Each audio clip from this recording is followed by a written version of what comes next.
기생과의 인연.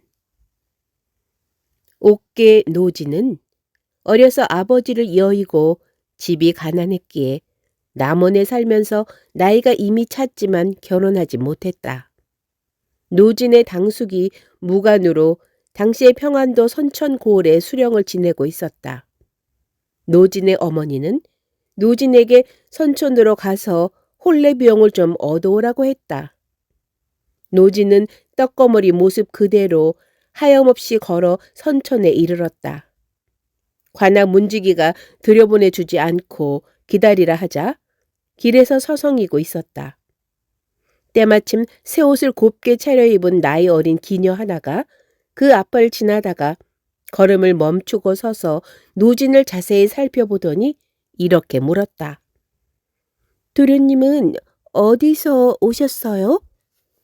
노진이 사실대로 말하자 기녀가 말했다. 아무고을 몇 번째 집이 저희 집인데 여기서 멀지 않답니다. 꼭 저희 집에서 묵도록 하세요. 노진은 그러마하고 대답했다. 노진은 간신히 관아문으로 들어가 당숙을 만났다. 선천에 온 이유를 말하자 당숙은 얼굴을 찌푸렸다.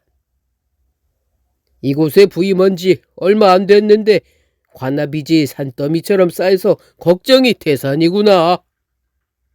그렇게 말하며 몹시 쌀쌀맞게 대하는 것이었다. 노진은 다른 곳에 나가 묵겠다고 하고는 관아문을 나서 곧장 기녀의 집을 찾아갔다. 기녀가 반갑게 웃으며 맞이하더니 그 어미더러 저녁밥을 정갈하게 차려 올리게 했다. 밤에 잠자리를 함께 하고는 기녀가 말했다. 제 생각에 우리 고을 사또는 씀씀이 규모가 매우 작아서 가까운 친척간이라 해도 혼수 비용을 보태줄진 의문이에요. 제가 보기에 도련님의 귀골이나 얼굴은 크게 출세할 상인데 굳이 남에게 구걸할 필요가 뭐 있겠어요? 제가 모아둔 은하 500냥이 있으니 며칠 여기 머무세요. 관아에는 다시 가지 마시고 그냥 이 돈을 가지고 대구로 곧장 돌아가시면 됩니다. 노진이 그럴 수 없다며 말했다. 행동이 그리 소홀해서야 당숙의 질책을 받지 않겠나? 도련님은 가까운 친척간의 정을 믿고 계시지만 친척을 어찌 믿을 수 있겠습니까? 며칠 머물러 보아야 좋아하지 않는 눈치나 받을 뿐이요. 돌아갈 때는 고작 수십냥 노잣돈이나 받으실 텐데. 그 정도 돈으로 무슨 일을 하시겠어요? 여기서 곧장 댁으로 가시는 게 나아요. 노진은 그날 이후 낮에는 당숙을 찾아가 만나고 밤이면 관아에서 나와 기녀의 집에서 잤다. 어느 날 밤 기녀가 등잔불 아래서 행장을 꾸리며 은하를 꺼내 보자기로 쌌다.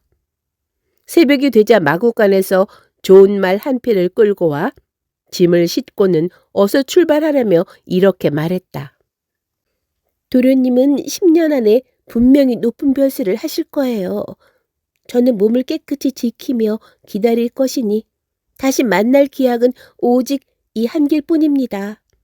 부디 몸조심하세요. 그러고는 두 줄기 눈물로 옷을 적셨다. 노진 역시 서글픈 마음으로 출발하며 당숙에게는 작별 인사도 하지 않고 떠났다. 이튿날 사또는 노진이 벌써 떠났다는 소식을 듣고 노진의 건방진 행동을 괴상하게 여기면서도 속으로는 조금도 돈을 쓰지 않았다는 생각에 불만을 느끼지 않았다.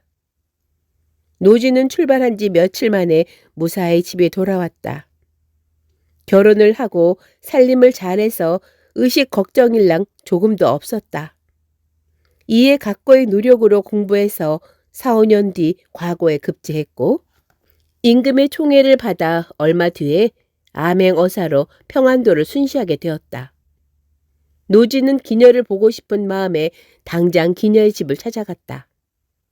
기녀의 어미가 홀로 있다가 노진의 얼굴을 알아보고는 소매를 붙잡고 울며 말했다. 아휴, 내 딸은 서방님 떠나시던 날에 집을 버리고 도망갔어요.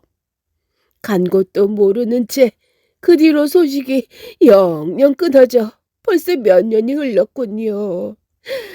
저는 밤낮으로 딸 생각에 눈물 마를 날이 없답니다. 노지는 망연자실하여 이렇게 생각했다. 내가 여기 온 건 오직 그 사람을 만나기 위해서인데 지금 그림자조차 볼 수 없으니 낙담천만이로구나. 그 사람은 분명 나를 위해 사치를 감추었을 게야. 그러고는 물었다. 따님이 떠난 뒤로 살아있다는 소식도 못 들었소? 요사이 성천에 어떤 절에 있다는 소문이 있었는데 종족을 완전히 감춰서 얼굴을 본 사람은 아무도 없다고 합니다. 하지만 소문을 어디 믿을 수 있나요? 저는 늙어서 기력이 쇠했고 집에 남자가 없어 찾아가 볼 수가 없었어요. 노진이 그 말을 듣고는 곧장 성천으로 가서 그 지역의 절을 두루 다니며 샅샅이 찾아보았지만 끝내 기녀를 찾지 못했다. 그러다가 한 절에 이르러 보니 절 뒤로 천길 낭떠러지가 있고 그 위에 작은 암자 하나가 있었다. 몹시 험준한 바위산이라 발 디딜 곳이 없었다.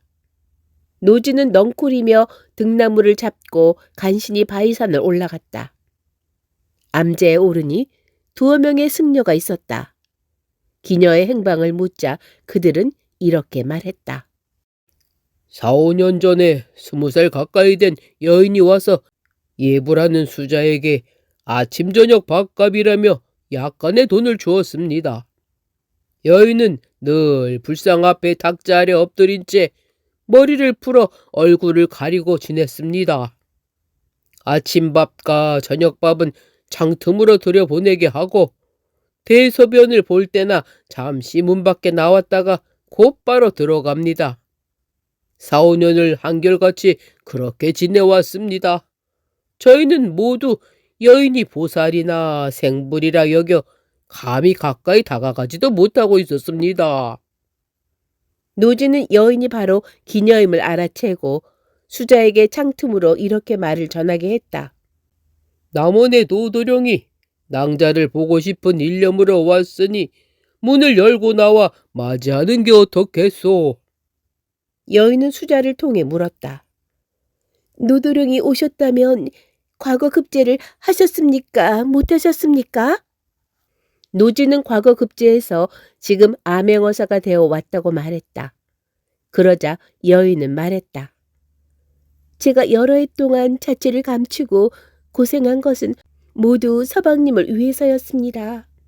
어찌 기쁜 마음으로 곧바로 나가 맞이하고 싶지 않겠습니까마는 여러 해 동안 숨어 사느라 귀신 같아진 몰골을 갑자기 서방님 앞에 드러내기 곤란합니다.